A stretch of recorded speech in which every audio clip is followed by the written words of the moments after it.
ಅಪೊಸ್ತಲರ ಕೃತ್ಯಗಳು 16ನೇ ಅಧ್ಯಾಯ. ಪೌಲನು ತಿಮೋಥೆಯನನ್ನು ಕೂಡಿಸಿಕೊಂಡು ಕನಸಿನ ದೆಸೆಯಿಂದ ಮಕೆದೋನ್ಯಕ್ಕೆ ಹೋದದ್ದು. ಆಮೇಲೆ ಅವನು ದೆರ್ಬೆಗೂ ಲುಸ್ತ್ರಕ್ಕೂ ಬಂದನು. ಲುಸ್ತ್ರದಲ್ಲಿ ತಿಮೋಥೆಯನೆಂಬ ಒಬ್ಬ ಶಿಷ್ಯನಿದ್ದನು. ಅವನು ಕ್ರಿಸ್ತನನ್ನು ನಂಬಿದ್ದ ಒಬ್ಬ ಯಹೂದ್ಯ ಸ್ತ್ರೀಯ ಮಗನು. ಅವನ ತಂದೆ ಗ್ರೀಕನು. ಅವನ ವಿಷಯವಾಗಿ ಲುಸ್ತ್ರದಲ್ಲಿಯೂ ಇಕೋನ್ಯದಲ್ಲಿಯೂ ಇದ್ದ ಸಹೋದರರು ಒಳ್ಳೆ ಸಾಕ್ಷಿ ಹೇಳುತ್ತಿದ್ದರು. ಅವನು ತನ್ನ ಸಂಗಡ ಬರಬೇಕೆಂದು ಪೌಲನು ಅಪೇಕ್ಷಿಸಿ ಆಯಾ ಸ್ಥಳಗಳಲ್ಲಿದ್ದ ಯಹೂದ್ಯರ ನಿಮಿತ್ತವಾಗಿ ಅವನಿಗೆ ಸುನ್ನತಿ ಮಾಡಿಸಿದನು. ಯಾಕಂದರೆ ಅವನ ತಂದೆ ಗ್ರೀಕನೆಂದು ಎಲ್ಲರಿಗೂ ಗೊತ್ತಿತ್ತು. ಬಳಿಕ ಅವರು ಊರೂರುಗಳಲ್ಲಿ ಸಂಚಾರ ಮಾಡುತ್ತಿರುವಾಗ ಯೆರೂಸಲೇಮಿನಲ್ಲಿದ್ದ ಅಪೊಸ್ತಲರು ಸಭೆಯ ಹಿರಿಯರು ನಿರ್ಣಯಿಸಿದ್ದ ವಿಧಿಗಳನ್ನು ಅವರಿಗೆ ಒಪ್ಪಿಸಿ, ಇವುಗಳನ್ನು ನೀವು ಅನುಸರಿಸಿ ನಡೆಯಬೇಕೆಂದು ಬೋಧಿಸಿದರು. ಸಭೆಗಳು ಕ್ರಿಸ್ತ ನಂಬಿಕೆಯಲ್ಲಿ ದೃಢವಾಗುತ್ತಾ ಸಂಖ್ಯೆಯಲ್ಲಿ ದಿನೇ ದಿನೇ ಹೆಚ್ಚುತ್ತಾ ಬಂದವು. ಅಸ್ಯಸೀಮೆಯಲ್ಲಿ ವಾಕ್ಯವನ್ನು ಹೇಳಬಾರದೆಂದು ಪವಿತ್ರಾತ್ಮನು ತಡೆದಿದ್ದರಿಂದ ಅವರು ಪೃಗ್ಯ ಗಲಾತ್ಯ ಸೀಮೆಯನ್ನು ಹಾದು ಹೋಗಿ ಮ್ಯೂಸ್ಯಕ್ಕೆ ಎದುರಾಗಿ ಬಂದಾಗ ಬಿಥೂನ್ಯಕ್ಕೆ ಹೋಗುವ ಪ್ರಯತ್ನ ಮಾಡಿದರು.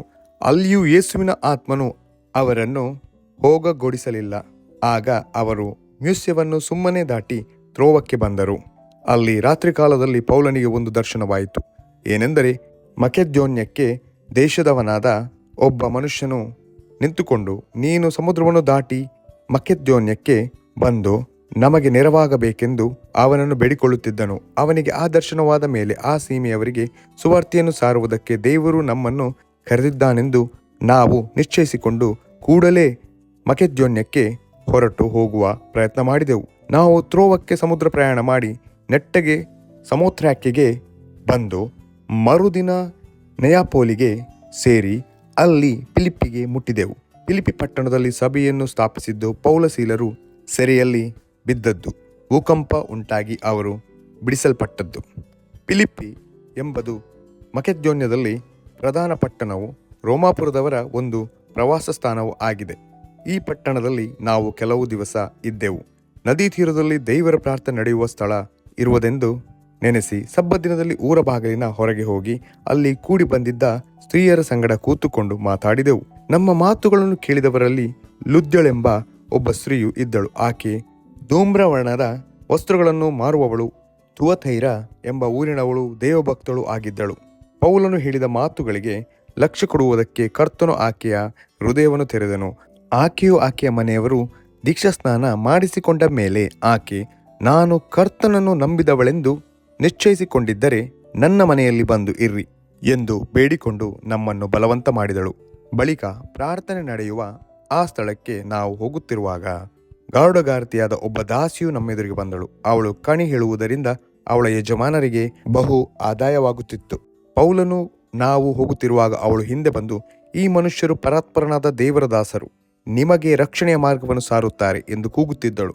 ಹೀಗೆ ಅನೇಕ ದಿವಸ ಮಾಡಿದ್ದರಿಂದ ಪೌಲನು ಬಹಳವಾಗಿ ಬೇಸರಗೊಂಡು ಹಿಂತಿರುಗಿ ಆ ದೆವ್ವಕ್ಕೆ, ಅವಳನ್ನು ಬಿಟ್ಟು ಹೋಗು ಎಂದು ಯೇಸು ಕ್ರಿಸ್ತನ ಹೆಸರಿನಲ್ಲಿ ನಿನಗೆ ಅಪ್ಪಣೆ ಕೊಡುತ್ತೇನೆ ಎಂದು ಹೇಳಿದನು. ಅದೇ ಗಳಿಗೆಯಲ್ಲಿಯೇ ಅದು ಬಿಟ್ಟು ಹೋಯಿತು. ಅವಳ ಯಜಮಾನರು ತಮ್ಮ ಆದಾಯದ ನಿರೀಕ್ಷೆ ತಪ್ಪಿತಲ್ಲ ಎಂದು ತಿಳಿದು ಪೌಲನನ್ನು ಸೀಲನನ್ನು ಹಿಡಿದು ಚಾವಡಿಗೆ ಅಧಿಕಾರಿಗಳ ಬಳಿಗೆ ಎಳಕೊಂಡು ಹೋದರು. ಅವರನ್ನು ಅಧಿಪತಿಗಳ ಮುಂದೆ ತಂದು, ಈ ಮನುಷ್ಯರು ನಮ್ಮ ಪಟ್ಟಣವನ್ನು ಬಹಳವಾಗಿ ಗಲಿಬಿಲಿ ಮಾಡುತ್ತಾರೆ. ಇವರು ಯಹೂದ್ಯರಾಗಿದ್ದು ರೋಮಾಯರಾದ ನಾವು ಅವಲಂಬಿಸಿ ನಡೆಸಕೂಡದಂಥ ಆಚಾರಗಳನ್ನು ಪ್ರಕಟಿಸುತ್ತಾರೆ ಅಂದರು. ಆಗ ದೊಂಬಿ ಜನರು ಕೂಡಿ ಅವರಿಗೆ ವಿರೋಧವಾಗಿ ಒಟ್ಟಾಗಿ ಎದ್ದರು ಮತ್ತು ಅಧಿಪತಿಗಳು ಇವರ ವಸ್ತ್ರಗಳನ್ನು ಹರಿದು ತೆಗೆದು ತಡಿಗಳಿಂದ ಹೊಡೆಯಬೇಕೆಂದು ಅಪ್ಪಣೆ ಕೊಟ್ಟರು. ಅವರಿಗೆ ಬಹಳ ಪೆಟ್ಟುಗಳನ್ನು ಹೊಡಿಸಿದ ಮೇಲೆ ಸೆರೆಮನೆಯೊಳಗೆ ಹಾಕಿಸಿ ಇವರನ್ನು ಭದ್ರವಾಗಿ ಕಾಯಬೇಕೆಂದು ಸೆರೆಯ ಯಜಮಾನನಿಗೆ ಖಂಡಿತವಾಗಿ ಹೇಳಿದರು.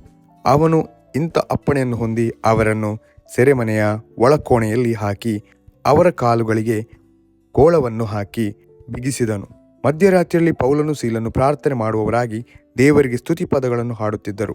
ಸೆರೆಯಲ್ಲಿದ್ದವರು ಲಕ್ಷ್ಯ ಬಿಟ್ಟು ಕೇಳುತ್ತಿದ್ದರು. ಅಕಸ್ಮಾತ್ತಾಗಿ ಮಹಾಭೂಕಂಪ ಉಂಟಾಯಿತು. ಸೆರೆಮನೆಯ ಅಸ್ಥಿವಾರಗಳು ಕದಲಿದವು. ಅದೇ ಕ್ಷಣದಲ್ಲಿ ಕದಗಳೆಲ್ಲ ತೆರೆದವು. ಎಲ್ಲರ ಬೇಡಿಗಳು ಕಳಚಿ ಬಿದ್ದವು. ಸೆರೆಯ ಯಜಮಾನನು ನಿದ್ದೆಯಿಂದ ಎಚ್ಚೆತ್ತು ಸೆರೆಮನೆಯ ಕದಗಳು ತೆರೆದಿರುವುದನ್ನು ಕಂಡು ಸೆರೆಯಲ್ಲಿದ್ದವರು ಓಡಿ ಹೋದರೆಂದು ಭಾವಿಸಿ ಕತ್ತಿಯನ್ನು ಹೀರಿದು ಆತ್ಮಹತ್ಯೆ ಮಾಡಿಕೊಳ್ಳಬೇಕೆಂದಿದ್ದನು.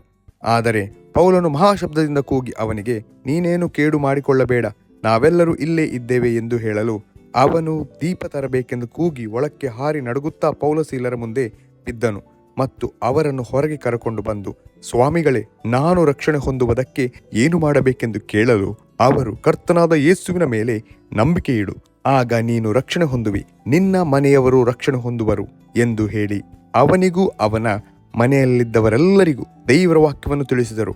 ಆಮೇಲೆ ಅವನು ರಾತ್ರಿಯ ಅದೇ ಗಳಿಗೆಯಲ್ಲಿ ಅವರನ್ನು ಕರಕೊಂಡು ಹೋಗಿ ಅವರ ಗಾಯಗಳನ್ನು ತೊಳೆದು ಕೂಡಲೇ ತಾನು ತನ್ನವರೆಲ್ಲ ಸಹಿತವಾಗಿ ದೀಕ್ಷಾಸ್ನಾನ ಮಾಡಿಸಿಕೊಂಡನು. ತರುವಾಯ ಅವರನ್ನು ತನ್ನ ಮನೆಗೆ ಕರಕೊಂಡು ಹೋಗಿ ಊಟ ಮಾಡಿಸಿದನು. ಅವನು ತನ್ನ ಮನೆಯವರೆಲ್ಲರ ಸಂಗಡ ನಂಬಿ ಉಲ್ಲಾಸಗೊಂಡನು. ಬೆಳಗಾದ ಮೇಲೆ ಅಧಿಪತಿಗಳು ಆ ಮನುಷ್ಯರನ್ನು ಬಿಟ್ಟು ಬಿಡು ಎಂದು ಜವಾನರ ಕೈಯಲ್ಲಿ ಹೇಳಿ ಕಳುಹಿಸಿದರು. ಸೆರೆಯ ಯಜಮಾನನು ಈ ಮಾತನ್ನು ಪೌಲನಿಗೆ ತಿಳಿಸಿ, ಅಧಿಪತಿಗಳು ನಿಮ್ಮನ್ನು ಬಿಟ್ಟು ಬಿಡಬೇಕೆಂದು ಹೇಳಿ ಕಳುಹಿಸಿದ್ದಾರೆ. ಆದದರಿಂದ ಈಗ ನೀವು ಸಮಾಧಾನದಿಂದ ಹೊರಟು ಹೋಗಿರಿ ಎಂದು ಹೇಳಿದನು. ಅದಕ್ಕೆ ಪೌಲನು, ಅವರು ವಿಚಾರಣೆ ಮಾಡದೆ ರೋಮಾಪುರದ ಹಕ್ಕುದಾರರಾದ ನಮ್ಮನ್ನು ಎಲ್ಲರ ಮುಂದೆ ಹೊಡಿಸಿ ಸೆರೆಮನೆಯೊಳಗೆ ಹಾಕಿಸಿದರು. ಈಗ ನಮ್ಮನ್ನು ಗುಪ್ತವಾಗಿ ಹೊರಗೆ ಕಳಿಸುತ್ತಾರೋ? ಹಾಗೆ ಎಂದಿಗೂ ಆಗಕೂಡದು. ಅವರೇ ಬಂದು ನಮ್ಮನ್ನು ಹೊರಗೆ ಕರಕೊಂಡು ಹೋದರೆ ಸರಿ ಎಂದು ಹೇಳಿದನು. ಜವಾನರು ಈ ಮಾತುಗಳನ್ನು ಅಧಿಪತಿಗಳಿಗೆ ತಿಳಿಸಿದಾಗ ರೋಮಾಪುರದ ಹಕ್ಕುದಾರರು ಎಂಬ ಮಾತನ್ನು ಅವರು ಕೇಳಿ ಭಯಪಟ್ಟರು ಮತ್ತು ಅವರ ಬಳಿಗೆ ಹೋಗಿ ವಿನಯವಾಗಿ ಮಾತಾಡಿ ಹೊರಕ್ಕೆ ಕರೆದುಕೊಂಡು ಬಂದು, ನೀವು ಊರನ್ನು ಬಿಟ್ಟು ಹೋಗಬೇಕೆಂದು ಬೇಡಿಕೊಂಡರು. ಆಗ ಅವರು ಸೆರೆಮನೆಯೊಳಗಿಂದ ಹೊರಟು ಲುದ್ಯಳ ಮನೆಗೆ ಬಂದು ಸಹೋದರರನ್ನು ನೋಡಿ ಅವರನ್ನು ಧೈರ್ಯಗೊಳಿಸಿ ಹೊರಟು ಹೋದರು ಎಂಬುದೇ.